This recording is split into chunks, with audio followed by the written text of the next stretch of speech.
नमस्कार दोस्तों, आज हम बात करेंगे आरक्षण के बारे में। जैसा कि आप लोगों को पता है, इस समय आरक्षण रिजर्वेशन का जो मुद्दा है बहुत ही गर्मा गर्मी से है और कई राजनीतिक दल इस पर अपनी रोटियों को सेक रहे हैं, राजनीतिक रोटी सेक रहे हैं। जैसा कि आप लोगों को पता है कि आरक्षण जो है इस समय जो मिलता है वो ओबीसी और SC/ST वालों को मिल रहा है और EWS में जनरल के जो आर्थिक रूप से कमजोर वर्ग है उनको मिलता है। तो मुद्दा क्या है, ये चीज हम लोग समझेंगे कि आरक्षण का एक कौन सा मुद्दा है और क्यों ऐसी राजनीतिक रोटियां सेकी जा रही हैं। इन विषयों पर भी हम लोग बात करेंगे। तो ओबीसी वर्ग में दो तरह के वर्ग आते हैं। एक ऐसे वर्ग है जिनके माता पिता का एनुअल इनकम 8 लाख रुपए से ज्यादा है, उनको बोला जाता है क्रीमी लेयर।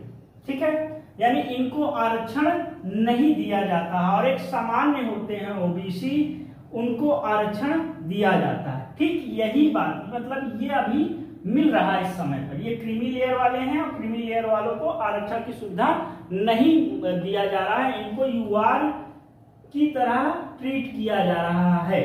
और जो ओबीसी वर्ग हैं, यानी जो जिनके माता पिता की इनकम 8 लाख से कम है, उनको आरक्षण ओबीसी में दिया जा रहा है।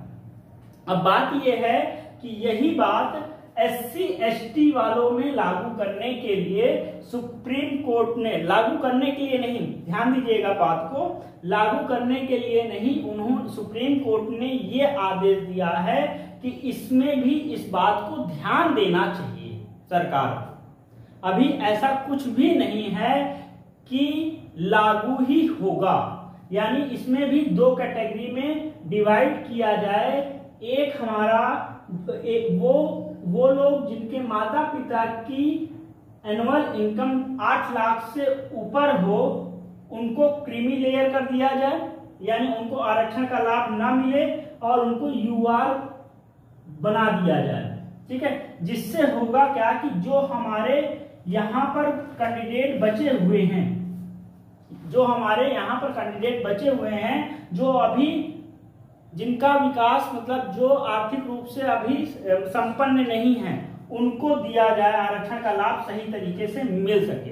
तो मेरे हिसाब से तो ये क्या उचित है या नहीं है, ये मैं अभी राजनीतिक मुद्दा है इसलिए मैं नहीं बोलूंगा। आप लोग कमेंट करके बताइए क्या ऐसा होना चाहिए या नहीं होना चाहिए। अभी इस पर हमारी जो सरकार है, जो हमारी केंद्र की सरकार, नरेंद्र मोदी जी की सरकार है, उन्होंने कहा ऐसा कुछ भी नहीं होगा, आरक्षण को समाप्त नहीं किया जाएगा।